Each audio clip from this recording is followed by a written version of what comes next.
حضرت علی رضی اللہ عنہ فرماتے ہیں کہ میں ایک دن نبی صلی اللہ علیہ وسلم کی خدمت میں حاضر ہوا تو آپ صلی اللہ علیہ وسلم کی آنکھوں سے آنسوؤں کی بارش ہو رہی تھی۔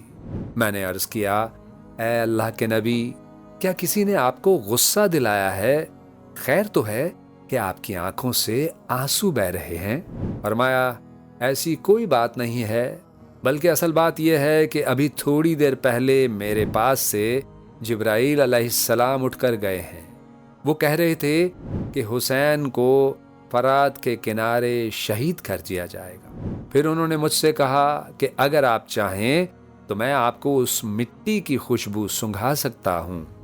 میں نے انہیں اس بات میں جواب دیا تو انہوں نے اپنا ہاتھ بڑھا کر ایک مٹھی بھر کر مٹی اٹھائی اور مجھے دے دی۔ بس اس وقت سے اپنے آنسوؤں پر مجھے قابو نہیں ہے۔